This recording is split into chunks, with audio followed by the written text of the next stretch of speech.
LBSൽ nursing and paramedical കോഴ്സുകളിലേക്കുള്ള application പ്രോസസ്സുകൾ നടന്നുകൊണ്ടിരിക്കുകയാണ്. Application നൽകേണ്ട ലാസ്റ്റ് ഡേറ്റ് ജൂലൈ 18 ആയിരുന്നു. ജൂലൈ 29 തന്നെ ആപ്ലിക്കേഷൻ്റെ ഫൈനൽ വെരിഫിക്കേഷൻ കഴിഞ്ഞ് ആപ്ലിക്കേഷൻ സ്റ്റാറ്റസ് LBS പബ്ലിഷ് ചെയ്തിരുന്നു. ശേഷം അതിലെ മിസ്റ്റേക്കുകൾ പരിഹരിക്കാനായി ഓഗസ്റ്റ് 8 വരെ കറക്ഷനായി സമയവും അനുവദിച്ചിരുന്നു. അങ്ങനെ കറക്ഷനായി കൊടുത്തിട്ടുള്ള വിദ്യാർത്ഥികൾ ശ്രദ്ധിക്കുക. കറക്ഷൻ നൽകിയ ഡേറ്റ ആക്സെപ്റ്റ് ചെയ്തിട്ടുണ്ടോ എന്നറിയാനായി ആപ്ലിക്കേഷൻ സ്റ്റാറ്റസ് ചെക്ക് ചെയ്യേണ്ടതാണ്. അതിനായി LBSൻ്റെ പോർട്ടലിൽ ലോഗിൻ ചെയ്ത് ആപ്ലിക്കേഷൻ്റെ നമ്പർ കൊടുത്ത് വെരിഫൈ ചെയ്യുക. ശേഷം രജിസ്റ്റർ ID-യും പാസ്വേഡും കൊടുത്ത് സൈൻ ഇൻ ചെയ്താൽ നമ്മുടെ ആപ്ലിക്കേഷൻ സ്റ്റാറ്റസ് കാണാൻ സാധിക്കും. ഇതിൽ ഫൈനൽ കൺഫർമേഷൻ വരെയാണ് ആപ്ലിക്കേഷൻ്റെ സമയം നമുക്ക് ചെയ്യാനുണ്ടായിരുന്നത്. അടുത്ത സ്റ്റെപ്പ് മുതൽ LBSൻ്റെ ഭാഗത്തു നിന്നാണ് വരുന്നത്. അതിൽ അക്സെപ്റ്റഡ് ഡേറ്റ വന്നു കഴിഞ്ഞു, ഡേറ്റ കൺഫർമേഷൻ സ്റ്റാറ്റസും വന്നു കഴിഞ്ഞു. ഇനിയുള്ളത് റാങ്ക് ലിസ്റ്റും അലോട്ട്മെൻറ്റ് സ്റ്റാറ്റസുമാണ്. ശേഷം താഴോട്ട് ഡോക്യുമെൻറ്റ് സബ്മിറ്റഡ് എന്നുള്ള ഹെഡിങ്ങോടുകൂടി നമ്മൾ അപ്ലോഡ് ചെയ്തിട്ടുള്ള എല്ലാ ഡോക്യുമെൻറ്റ്സും അവിടെ കാണാൻ കഴിയും.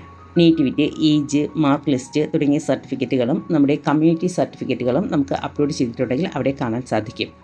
അതുകൂടാതെ കറക്ഷൻ ടൈമിൽ നമ്മൾ എന്തെങ്കിലും അപ്ലോഡ് ചെയ്തിട്ടുണ്ടെങ്കിൽ അത് നമുക്കവിടെ കാണാൻ സാധിക്കും.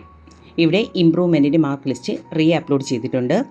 ഈ ഡേറ്റ അക്സെപ്റ്റ് ചെയ്തിട്ടുണ്ടോ എന്നറിയാനായി അക്സെപ്റ്റഡ് ഡേറ്റ പബ്ലിഷ്ഡ് എന്നുള്ള ബട്ടൻ്റെ ഭാഗത്ത് ഒരു വ്യൂ അക്സെപ്റ്റഡ് ഡേറ്റ എന്നുള്ളത് കാണാം. അവിടെ ക്ലിക്ക് ചെയ്യുമ്പോൾ verified data after initial screening എന്നുള്ള ഹെഡിങ്ങോട് കൂടി നമ്മുടെ ഡേറ്റാസ് എല്ലാം അവൈലബിൾ ആയിരിക്കും. ഇതിൽ നമ്മൾ കറക്ഷൻ കൊടുത്ത ഡേറ്റ ആഡായി വന്നിട്ടുണ്ടോ എന്ന് ചെക്ക് ചെയ്യുക. എനിക്കിവിടെ ഇംപ്രൂവ്മെൻറ്റിൻ്റെ മാർക്ക് ആഡായി വന്നിട്ടുണ്ട്. അതുപോലെ തന്നെ മിക്കവാറും കുട്ടികൾക്കെല്ലാം തന്നെ കറക്ഷൻ ഡേറ്റ ആഡായി വന്നിട്ടുണ്ട് എന്നാണ് അറിയുന്നത്. വെരിഫിക്കേഷന് ശേഷമായിരിക്കും നമ്മുടെ കറക്ഷൻ കൊടുത്ത ഡേറ്റ അപ്ഡേറ്റ് ആയി വരുന്നത്. ഇതിൽ നിന്ന് മനസ്സിലാക്കാവുന്നത് LBSൽ കറക്ഷൻ്റെ അപ്ഡേഷൻ അവസാന ഘട്ടത്തിലെത്തി എന്നതാണ്. അതുകൊണ്ട് തന്നെ പ്രൊവിഷണൽ റാങ്ക് ലിസ്റ്റ് ഈ ആഴ്ച തന്നെ പബ്ലിഷ് ചെയ്യാനാണ് സാധ്യത. ഓണം അവധിക്ക് മുന്നേ തന്നെ പ്രൊവിഷണൽ റാങ്ക് ലിസ്റ്റ് വരാൻ സാധ്യതയുണ്ട്. പ്രൊവിഷണൽ റാങ്ക് ലിസ്റ്റിൽ എന്തെങ്കിലും കറക്ഷൻസ് ഉണ്ടെങ്കിൽ LBSൻ്റെ സബ് സെൻറ്റർ മുഖേനയോ ഇമെയിൽ വഴിയോ കറക്ഷൻ പരിഹരിക്കാനുള്ള അവസരമുണ്ടാകും. അതിനുശേഷമായിരിക്കും ഫൈനൽ റാങ്ക് ലിസ്റ്റ് വരിക.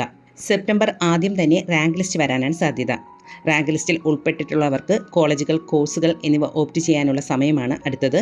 അതിനായി എല്ലാ കുട്ടികളും പ്രിപ്പയർ ചെയ്തിരിക്കുക. എല്ലാവർക്കും നല്ലൊരു വിദ്യാഭ്യാസകാലം ആശംസിക്കുന്നു. നന്ദി.